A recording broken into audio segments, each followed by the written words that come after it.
Welcome to the flattest, most featureless field I've ever seen on Time Team.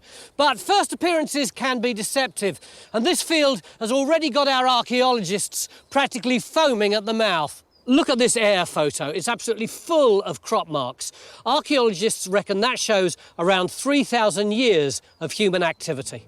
They think this could be Neolithic, that these could be Bronze Age barrows, but it's this rectangle here they hope will take the field from the merely extraordinary to the potentially stunning. Could it be one of the rarest features in British archaeology, a massive Anglo-Saxon hall? If so, we've got not just one or two, but 3, 4, 5. And we've only got 3 days. Can our archaeologists take all that excitement?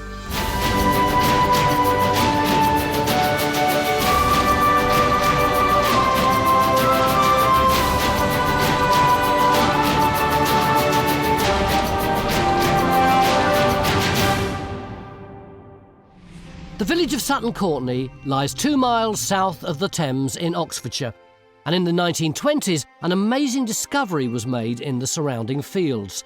The first Anglo-Saxon settlement ever to be identified in the British Isles.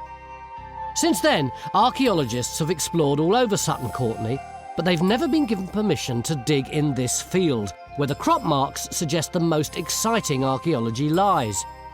Now, we've been given the opportunity to investigate this archaeological holy grail.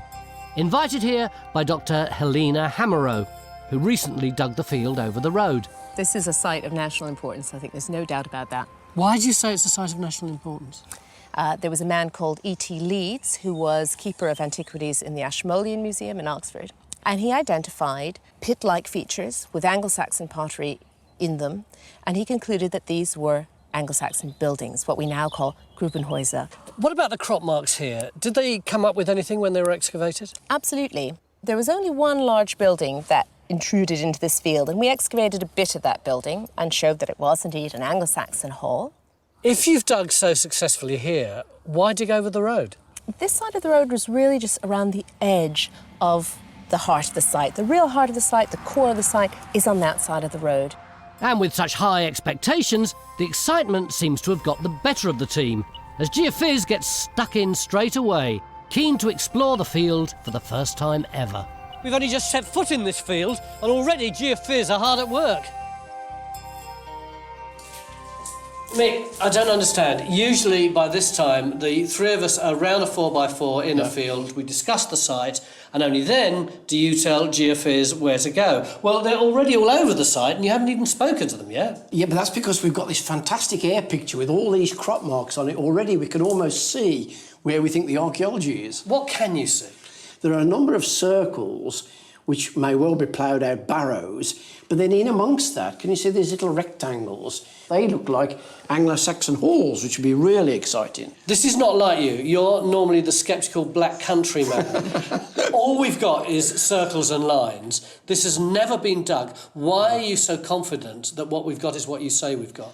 These type of marks on crop marks turn out to be sites of that period when they're excavated. Most interesting of this, of course, is the Anglo-Saxon complex up in this area here. Well, if it's Anglo-Saxon, it's Helen Geek, isn't it? Yeah, and Helen's a great expert on the Anglo-Saxon period, and I'm going to defer to Helen on this one. I'm going to hand over the responsibility to her. Great expert. Well, actually, you know, I did my first ever undergraduate essay on Anglo-Saxon settlement in this area, so being given the chance to excavate in this field is the most exciting thing I can imagine.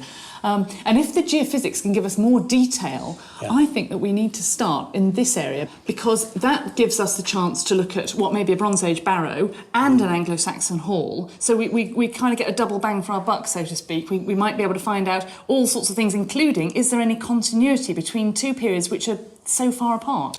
So that's where you want to put in the first trench? I think so, yeah. And it wasn't your decision? No. Refreshing, isn't it? So we're targeting these crop marks first, hoping that a single trench will reveal whether this is a 3,500-year-old burial mound, and most excitingly, whether this is an Anglo-Saxon hall built 2,000 years later. And Helen and Mick's enthusiasm seems to have rubbed off on the rest of the team. Any chance of shifting a bit of muck? Where to, Phil? Well, from here over there. You mark it out, I'll be there. So it doesn't look as if we'll have to wait long to see if our field deserves all the hype. Though we'd better not be overzealous, because this field is highly protected and we've got strict limits as to how much we can dig. Try to cut it to the line.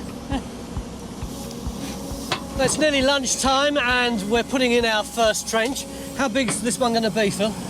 It's about 13 by 8, something like that. So what's that work out at? Just it's getting on towards about 100 metres, 100 square metres. 100 square metres? Yeah. And how many square metres are we allowed to dig altogether? 250. I know, it's a lot, isn't it?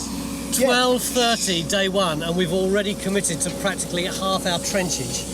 Yeah, but do you want to see results or don't you want to see results? I do want to see results, but it is a bit of a gamble, isn't it? It's a gamble worth taking, and we're all agreed with it. It's not a gamble. We know what we're doing. We've got to have a big area in order to see a building plan. It's an enormous building. It's a gamble worth taking, and it's not a gamble. Let's hope this non-gamble pays off. We know what we're doing. Oh. Careful with my shovel!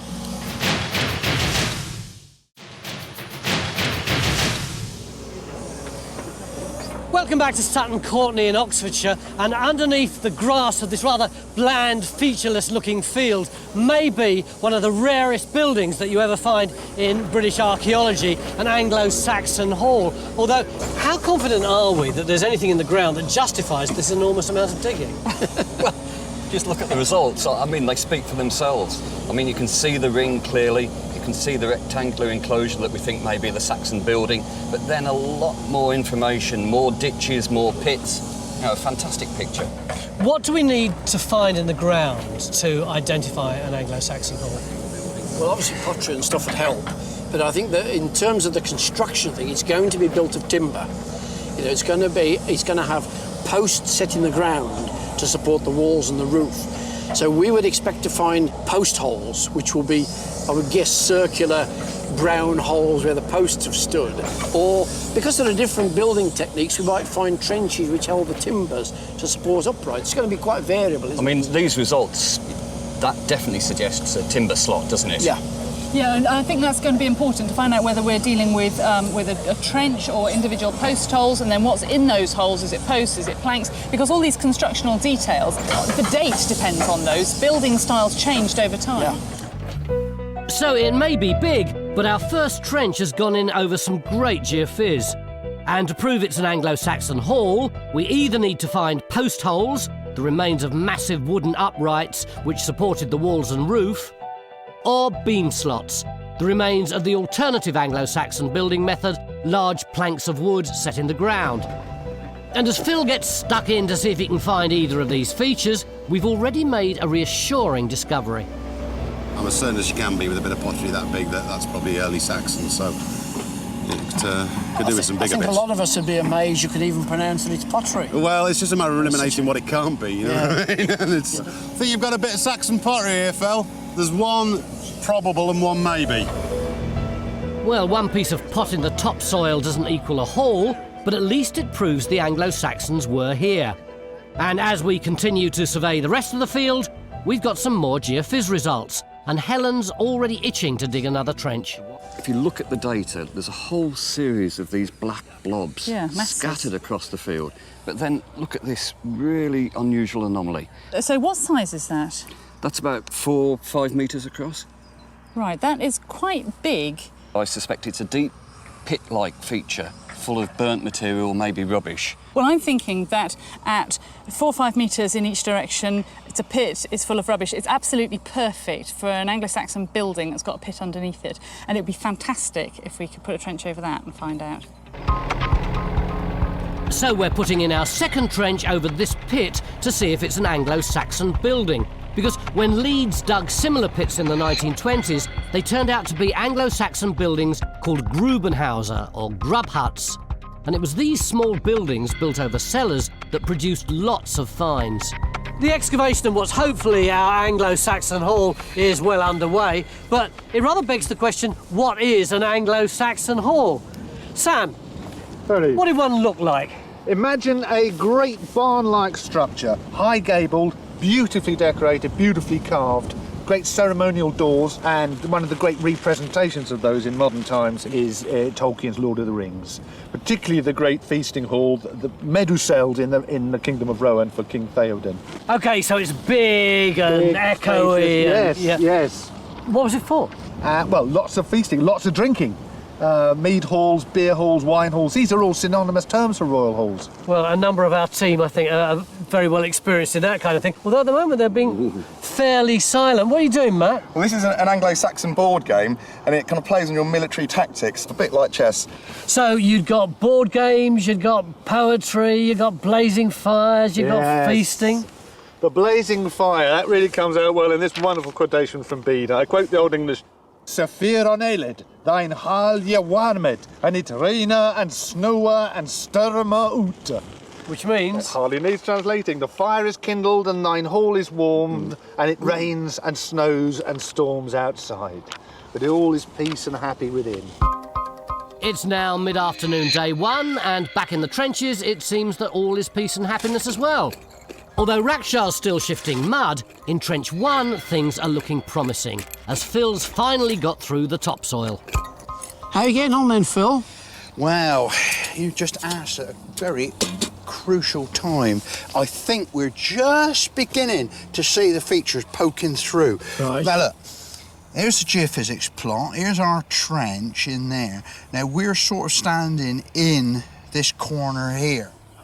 So we should begin to see this big curving ditch coming through there. And I reckon we've got it. Yeah. When you get over here, they can actually begin to see the ditch. Look, you've got gravel there. Yeah. And then you can see there's a line there. Oh, yeah. There, you go into this dark sandy stuff, and then you get back to gravel there. Yeah. So I reckon our ditch, we're just on the top of it, and I reckon it's swinging round there. So is that bone I can actually see down there? That is bone there, yeah. With what looks like burning material? Absolutely. But what you haven't seen is this. Look, we've got 1, 2, 3, looks like 4. My goodness. Bits of pottery actually broken in the top of the ditch. Now, those bits, none of this material has been disturbed by the ploughing. That's a crucial thing about it. So what date's that? At the moment, I wish I hadn't dug it up yet, but it's literally, just the last thing I did, sweep it away with a digger, and there were these bits of pottery. Right. It's so tempting, isn't it, to think that those two things might be related. Well, are you thinking what I'm thinking? Pottery. Right. Well, I'm thinking Bronze Age cremation, aren't you? Exactly, something like that, yeah. But the point of it is that pottery is going into that ditch once the ditch is completely filled up. So that should actually give us an early indication of how old that ditch might be. So the crop marks and geophys seem to be delivering on the prehistoric. We might have our Bronze Age barrow.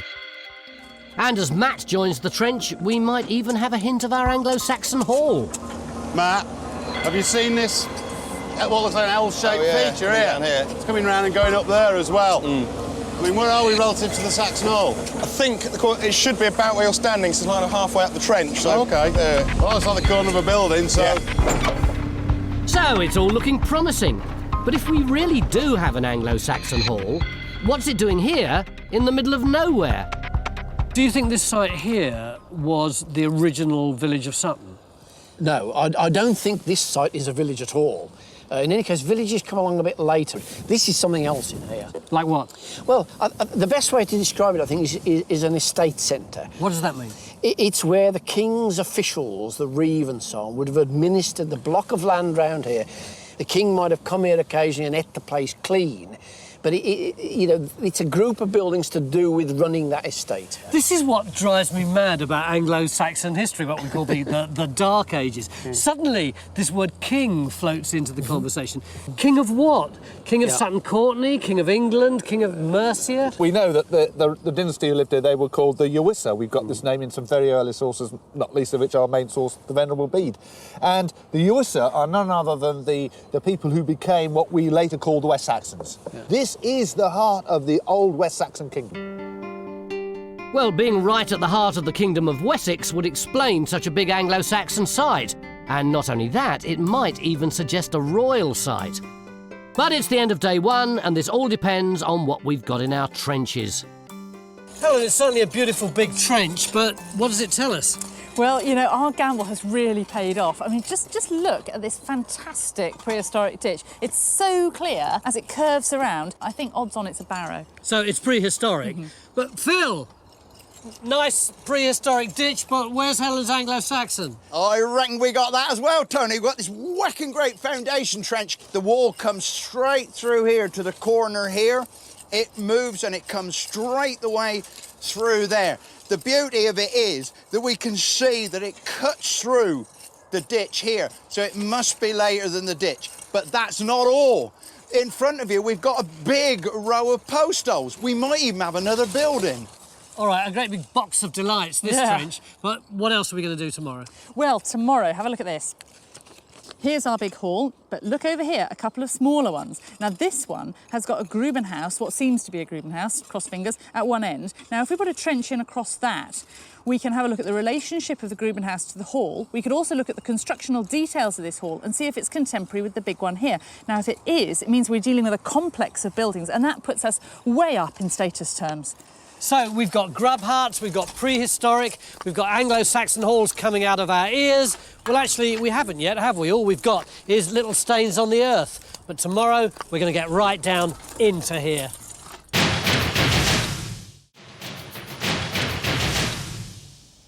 Beginning of day 2 here at Sutton Courtenay in Oxfordshire, and look at that geophys. Looks like there's archaeology all over the place, and it seems to be borne out in this trench. You see all those different colours there?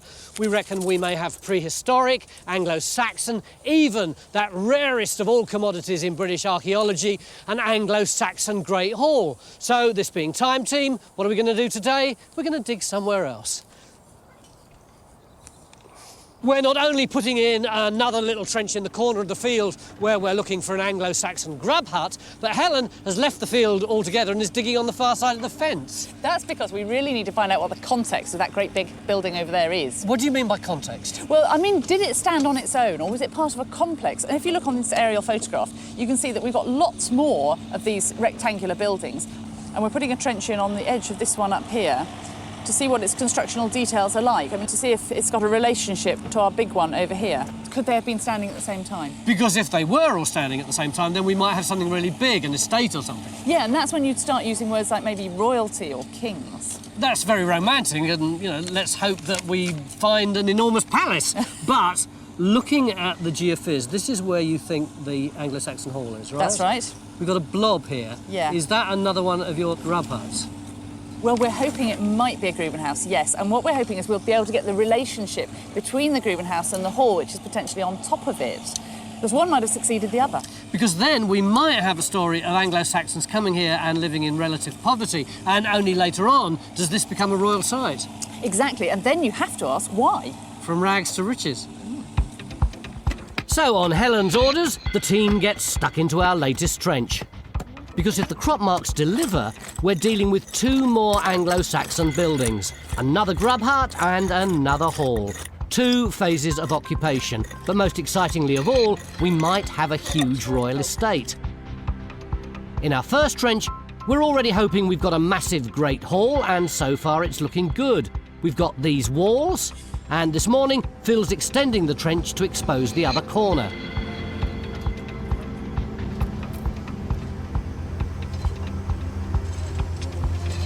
Paul? Yes, mate. Now then, I think that's pottery. That's a bit of daub. Ah, now then. Where's it from? Wow, it's bang on line with the wall trench. Yep. That could be what the building's made out of. Well, I mean, it's not unusual to expect to find wattle and daub construction. I mean, it's one of the classic sort of timber building techniques. You put your posts in, you put interwoven panels of withies, wattle, between them. Then you get this mixture of sand, clay and cow dung, and you plaster it onto the outside, let it dry and then whitewash it. So maybe we've got our first piece of structural evidence for this building, which is great, because while we've exposed lots of features in the trench, at the moment they're just stains in the ground. We now need to dig down into each of them to get some dates and confirm whether these walls and post holes are the remains of one truly massive Anglo-Saxon hall or several different buildings from different periods. we're going to have to be patient. Though patience seems to be a quality lost on some of the team. Now look, you promised me life in a Saxon hall, and the thing that really attracted me was that there was going to be lashings of beer. Where's the beer? Well, it's coming, but first you've got to earn it. Now, you've already competed with Matt on the board game. One of the other great competitions in the hall was a sort of ritual exchange of insults known as flighting. I'm sure this will come naturally to you, Phil. So I've got to insult him? Yeah. Matt, you're rubbish. Now can I have some No, beer? it's not quite as easy as that. You could provoke him like that and he could come back with some dangerous response initially like, Dein Mutter hammerth mit Wolvum, which means thy mother sleeps with wolves. Yeah, but then I hit him. Well, no, you're not allowed. You're not allowed to be violent in the hall. In fact, there are quite important rules about leaving your weapons outside. And I've written up that sort of simulated thing, which I'd like you to just try. I say to you that the shovel is new unsharp. That thine shovel is new Your unsharp. shovel is now blunt. After year onyebutus. After year on you bootus. After years of misuse. And you would then respond, Philippus. Philippus, Unsharp is min shovel. unsharp is mean shovel. A blunt may be my shovel. Axamara is hay. Axamara is But hay. he is greater than Vina. He's greater than yours. My Bigger shovel than is yours. So, Dean. Up Veen. Don't have a translation for that. I declare you the winner. No contest. Now can I have the beer? Yes, you can. No, you can't, Phil, because we've got loads of work to do. And in our second trench, where we're trying to find an Anglo-Saxon grub hut, Rakshar's uncovered some kind of feature. But so far, it's only produced one piece of pottery. It's either Saxon or Iron Age, Raksha. Best I can do, I'm afraid. Do you want to make up your mind then? Well, look at it. I mean... In Trench 3, they've only scratched the surface, but they're already having more success, finding animal bone and more pot. Yeah, that's Saxon, all right. That's what we're looking for. Can I push you to a slightly narrower date than just Saxon? Well, early middle, 450 to 850. Brilliant. That works. Brilliant, that works. One scrap of loosely dated pot hardly screams royal estate to me. Mick, you get very, very few Anglo-Saxon finds. All you get really is stains in the ground. Yep. And yet there's at least half a dozen people here who are all dewy-eyed about Anglo-Saxon archaeology. Yeah. Why? But probably because we've got so little of it. But we haven't got really quite enough to explain everything. And therefore that, in a way, it attracts people to try and... It's more difficult. To make what you can of it, because it's more difficult. It is more difficult. I mean, certainly, that's the attraction for me. And that's very stimulating to work on. Sam, it is mad. You have got so few sources. You're forced into relying on Tolkien and Lord of the Rings. We've got enough fragments to let us know there was a far greater wealth of literature that has not survived. And at times we can Exactly. reconstruct it. This is my point. Listen to that sentence. We have a far greater wealth of literature, ... that's not survived. But we can reconstruct it. Occasionally it's like getting a glimpse of a lost continent. We can see a headland. So it's very stimulating to be in because of I'm that. absolutely persuaded. It's the thinking man's Dungeons and Dragons. Yes, absolutely, absolutely. And apart from anything else, it's the beginning of the period of history that we now dwell in. You see, I thought this conversation was over, and it started all over again. Sometimes I don't know whether to admire their enthusiasm or simply despair, because over in Trench 2, we're back to the reality of Anglo-Saxon archaeology. So far, we've only found that one piece of pottery here, which we couldn't tell whether it was Anglo-Saxon or prehistoric. As far as you're concerned, does this look like a Grubenhaus? Well, unfortunately, I think it's starting to look as though it's not a Grubenhaus. If it was a Grubenhaus, I'd expect more clearly defined edges, quite sort of vertical, nice vertical edges. They're very sloping. They're very sloping and regular. It's almost like a sort of scoop in the ground. And also the fill's very stony, which you wouldn't expect necessarily in a Grubenhaus. Yeah. It's just the right shape, it's just the right size, but I don't think that's a Grubenhaus. Now, surely they must admit this can't be good. We've opened and closed a precious trench over a blob, which thrillingly turned out to be a blob. Their best interpretation, a watering hole. Yes, we might have a great hall, but it still just stains in the ground. And what are the archaeologists doing? They're opening another trench because they think they've discovered the entrance. Should be the entrance there and the pit there. Even I could have guessed a hall would have had a doorway in it. Look at this. This is the example of a finds tray from our main trench, Trench 1. One tiny piece of bone. I was promised garishly painted halls, maybe mead horns, that kind of stuff. This is what we've got. You never do get an awful lot of finds through an Anglo-Saxon hall. Almost the bigger they are, the less finds you find in them. I think we've done quite well with that. This is a policy of despair. Is this what it's going to be for the next 1.5 days? No, look at this though. Look what John's got. This is real hope. This is real excitement. Basically, what we've done is we've re-surveyed this east end of the long hall that we're looking at. And you can see here, the extra detail has really paid off. We can actually see what we think is an entrance at this end. And outside of the entrance, we've got at least one pit and then a pair of pits even further beyond. These are 3 blobs, aren't they? Yeah, but these are exciting blobs, aren't they? Yeah, I think the entrance is always of interest. And in 2 cases, we've got either human burial or a cow burial. So who knows what that pit might contain. So we could have something very interesting here. Yeah, we could have something very interesting, but it's not likely to be full of gold. You know, it's going to be interesting rather than rich. Well, I wouldn't mind if it was just something interesting. You don't know how to use them. So in the hope of trying to find something interesting, we've moved Matt and Phil into our latest trench to find the entrance. Though Phil seems to be more interested in playing the Anglo-Saxon than finding it. My shovel's bigger than yours. No, yeah. Your shovel's going rusty too. My hoe comes with a 10-year guarantee. It's now mid-afternoon, day 2, and it seems patience is a virtue, because at last we're beginning to get a more personal glimpse of the Anglo-Saxons. That's lovely, isn't it? It's an antler comb, or a bit of an antler comb, because they're made in lots of bits and then riveted together, and you can actually see the rivet hole there. Because I thought it seemed to be a really clean rake is what I was thinking in it. Yeah, no, it's been made separately, and it's got fine teeth on one side and coarse teeth on the other, which is lovely. And it's a brilliant classic find for a sunken featured building. It seems like every sunken featured building has got at least one antler comb in it. It seems like everybody needed to comb their hair or their beard. Well, not everyone, Helen, but grooming aside, we might actually have our first Anglo-Saxon grub hut. And what's more, we're finally getting to grips with the hole. That is amazingly deep, isn't it? Yeah. Charlotte, have you got to the bottom of that yet? Yeah, I think I'm just on the bottom now. So it's 1/2 metre deep or more, isn't it? And that's just the side wall, Tracy, that we're looking at, isn't it? That's the foundations for the side wall of the hall.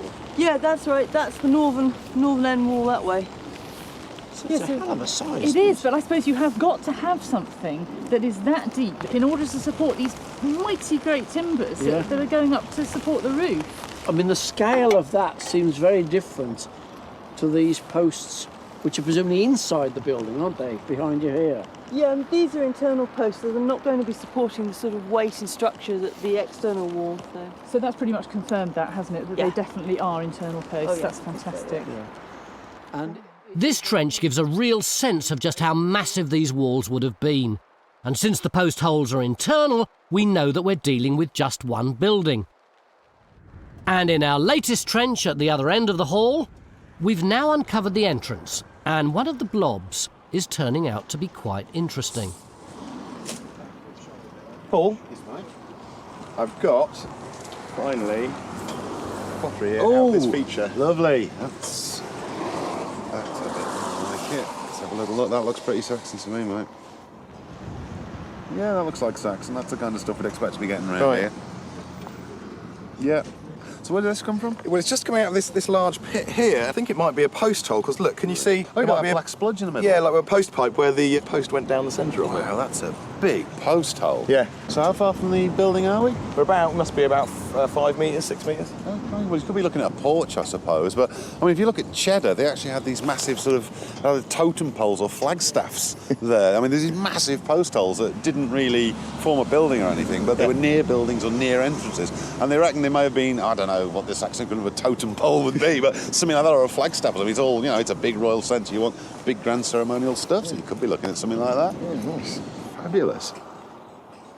And Matt's not the only one with Anglo-Saxon finds. Over in Trench 3, the potential Grubenhaus is now looking much more likely. Well, this is more like it. I mean, clearly a lot of material's been coming out of this trench. Anglo-Saxon pottery from a little jar. It's probably 7th century in date, and we've got a lot of it. Yeah. Lots of animal bone too, maybe butchery waste. Got a nice jawbone here. Fantastic. And have you seen this thing? Lovely little knife. Isn't that beautiful? Oh, it's great. It's a nice little Anglo-Saxon knife, again, in good shape. Yeah, fantastic. Faye? Yes. Could you give us a quick kind of explanation of what's going on here? Quick tour of the trench. Yeah. Let's start here. This is our main wall of what we think may be either a hall or some kind of building, which basically goes right up to here. This is the corner of it. And then we think it goes this way to our sunken feature building, which is a huge, great big round thing I'm standing in. So can you tell what the relationship is between the hall and the sunken feature building? No, I can't. I can't tell which one's earlier or later yet. So what I'm going to have to do is actually stick in a slot here, and hopefully this section will tell me what's going on. All very tantalising. But we've come to the end of day 2, so it'll have to wait till tomorrow.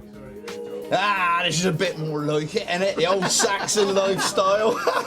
We didn't have to come 75 miles to watch you drinking. But it helps though, doesn't it? Didn't you think today was good? Very good. I got really a bit down about halfway through the day because we weren't coming up with any finds. But then we got this beautiful little knife and Typical Anglo-Saxon find. Yeah, hopefully it's a promise of more to come. Well, before we continue with the serious business of the evening, can I remind you that the archaeologist who discovered the original Anglo-Saxon stuff around here was a great friend of J.R.R. Tolkien, who wrote Lord of the Rings. So I think it would be a very appropriate place and time if right now we all raised our glasses to Professor Tolkien and our own Bilbo Baggins, Professor McAston. Cheers.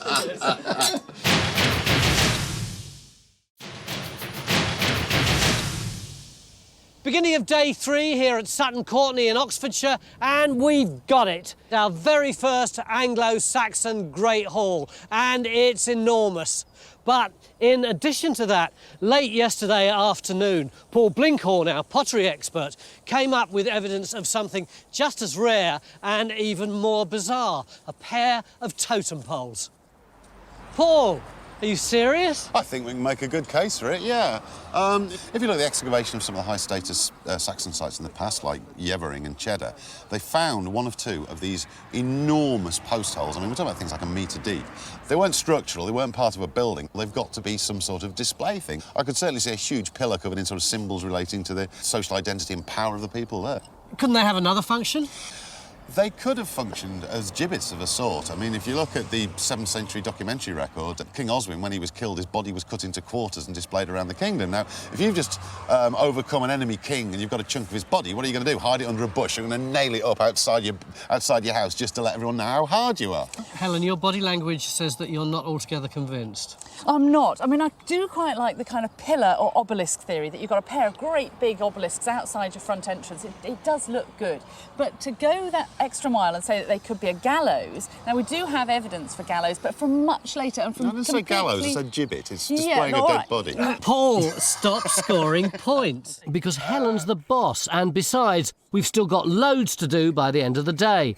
And as Matt continues to explore this enigmatic post hole, Phil's finally got to grips with the rest of the building. Helena, have you looked at this section? I think it's an absolutely cracking section. You can actually see the outline of the post in there. And the post, well, you can actually see more or less how big the post would have been, and it would fill the foundation trench. It's an arrangement, a deliberate arrangement around these raking posts. Look, you've got one here, this one here. Now, it's not a vertical post, it's actually slanting like that to support the wall plate. So you've got a raking post and a raking post, and then a big post in there in the middle. And if I'm right, we can start building that picture going all the way around. I reckon there's another big post in there. And how do I know that? Because we've actually got bits of chalk. And everywhere else we've had chalk, we've had a post. Yep. So we got one in there and another raking post. With a bit of a gap in here, but we got chalk there. Yep. So I reckon we got another post there, raking post, vertical post, raking post, upright post. Let me guess, Phil. Another post? Upright post, masses of chalk. And I reckon that's the way they put this building together. Yeah. So how high do you reckon it'd have been then? At Sutton Hoo, they found a cauldron with a cauldron chain, and it would have hung from the ridge post of a great hall just like this. The chain was 18 feet long. So you have to imagine 18 feet plus the cauldron, plus it would have been suspended over a fire. So you're looking at a ridge post that's over 20 feet high. So a really tall building. And Tony was getting really grumpy. Oh, no, he said, all I got is marks and stains in the ground. I'll tell you what, it doesn't matter what stains you get in the ground, it's knowing what they mean. Absolutely, and we've got the evidence here for a truly magnificent building. All right, I take it back. You can tell a lot from stains in the ground. And since we know that the walls would have been covered in wattle and daub, the hall must have looked really impressive. But this isn't the only hall we think we've got on this site. The crop marks suggest there are 4 more. Yesterday we opened a trench and it looked like these are halls, which could make this a royal site. But the archaeologists aren't satisfied yet. Look, we've done the detailed survey now, and I think what it clarifies is we don't have any entrances on the side walls of this building. So that's not an entrance? No. That's not. It's our last day. We've only got enough metres left to dig one more trench. We know we want to put it in somewhere around here, but frankly, we've had so little datable evidence so far that we want to make sure we put it in somewhere that's potentially really fruitful. The question is where? Helen, how far have we got? Well, I think what we're just saying is that what we need to be able to see is more clarity on this end wall. I think we really need to extend the trench here to be able to give us the other corner so we can see the whole thing. The trench is just too small at the moment. How many more metres can we dig, Mick? Well, we've got 209 metres accounted for, so we've got 250 allowance, so about 40 square metres maximum. We're probably looking at something 6 by 6 metres or less is all we've got left. Provided Chris agrees, of course, because Chris is our English Heritage Inspector and he's like our archaeological policeman. And he's already said today that we can't extend a trench which we wanted to extend. So we've actually got to persuade you, haven't we, Chris?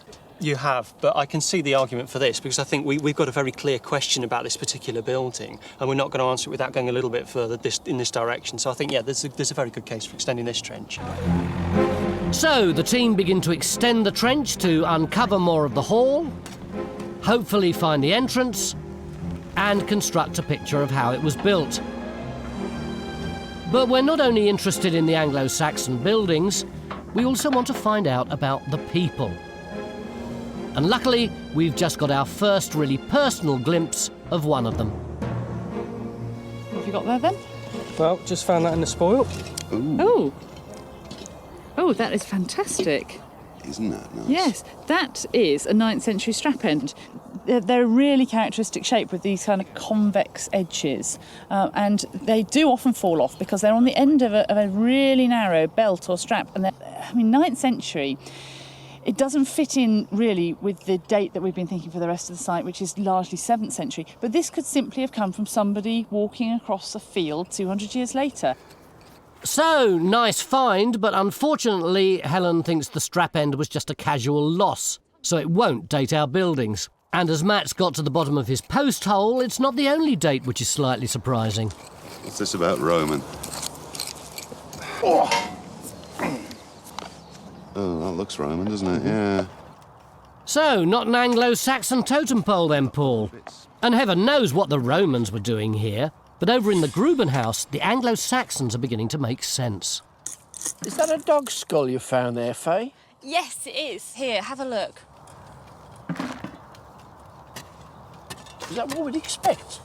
Yeah. We think that they might be part of some kind of closure ritual, that when the building went out of use, depositing skulls, sometimes bits of animals, sometimes even bits of people, was part of the kind of ritual associated with the building going out of use, kind of ending its life in a way. So you make an offering when the building's abandoned, in fact. Yeah. Right. So the dog skull suggests that the grub hut didn't go out of use gradually, but was deliberately closed by the Anglo-Saxons, which might suggest it was demolished in order to make way for the hall.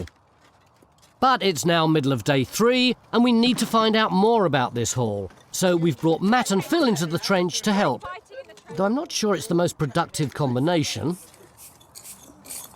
Call that a brush, Phil? Yeah, it's a brush. What's that? Well, I think you'll find this is a far superior brush. Is it?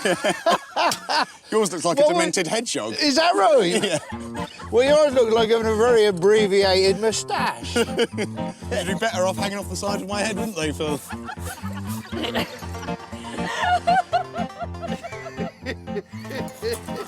We're now concentrating all our efforts on this hall because the archaeologists believe it's key to proving that we're dealing with a royal site, which still kind of niggles me. Because let's be honest, whether we've got 1 hall or 5, it's a huge leap from stains in the ground to a royal estate. Helena, from the moment that you saw those air photos, you went, I really think this is a royal site. And then when we dug that first trench, you went, yes, yes, it's confirmed.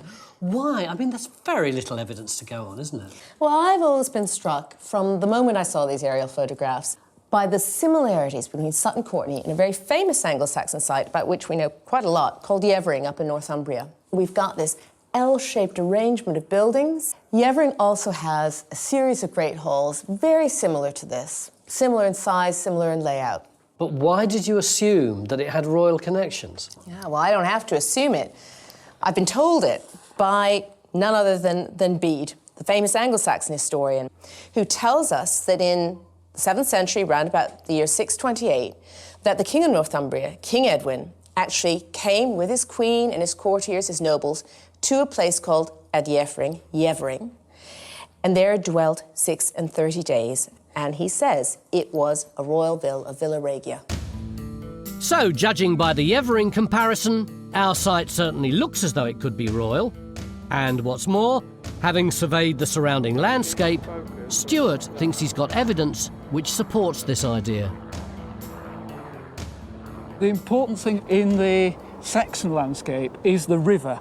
Right. We're standing just there where the site is. You see this beautiful sweeping boundary going round here with the water in the bottom. This is the sort of former edge of the River Thames. So it was right next to our site, virtually. What we've got is a possibility here of a river landing. Well, you could bring huge great boats up here, couldn't you, with imports from anywhere you like? Absolutely. I mean, it becomes a key focal point on the River Thames. Yeah. The other point to bring out on here as well is this old road, which is way beyond where the cars are. Yeah. This is also a parish boundary. I think this is the road into the complex where the halls are. Oh, wow, that's fantastic. Now I get it. At first I couldn't understand why a royal centre would be in the middle of nowhere. But if this was a riverside site on the main road, then I can see why it became so important. And it's now nearly the end of our time at Sutton Courtenay, and I think the archaeologists finally have a handle on the site. We are standing in the sunken future building. A grub to Yeah, me. a grub. And if we come over here, basically what they did is they put a big hall over the top of it. So we've got a wall here, and it goes through where you're standing. And then out and returning back through there. Yeah. Where you are right now is our entranceway. And then the building is running straight back through that way. It's aligned this way. Yep. So the doorway is again in the end and not in the side.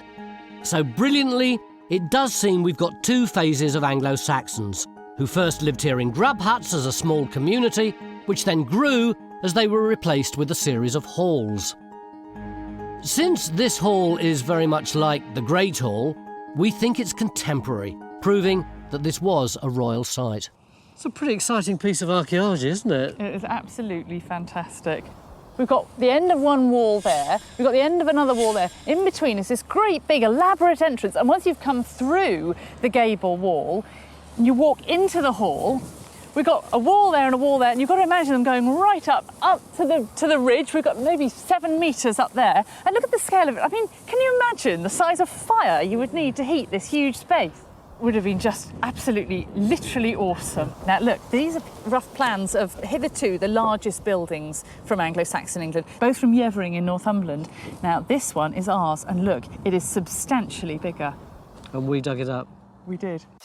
What a result. 3 days and we've got a whole Anglo-Saxon royal riverside complex. And not just one hall, but possibly the biggest great hall the Anglo-Saxons ever built. Whoever would have thought that at the end of day 3 we would be sitting inside an Anglo-Saxon Great Hall? Well, I thought this was going to be a great site, but honestly, it's exceeded all my expectations. Mick, Helen said to me earlier, this is why I went into archaeology in the first place. Absolutely. I mean, this is so important. It's the point at which England starts. Yeah. Well, Carls and Thanes, as we've done so well, I think we all deserve to get stuck in with a bit of drinking, don't you? Hang on a minute, Tony. I've got to earn it first. Matthäus, ik thee on sedge that thine shovel is new and sharp. Philippus, unsharper is mean shovel. Axemara is hay than thine. Up thee. Oh, he's the winner. So the drink will now be presented to the winner by the lady of the house. Ah. And we will honour the winner with the traditional cheer, Wassail! To the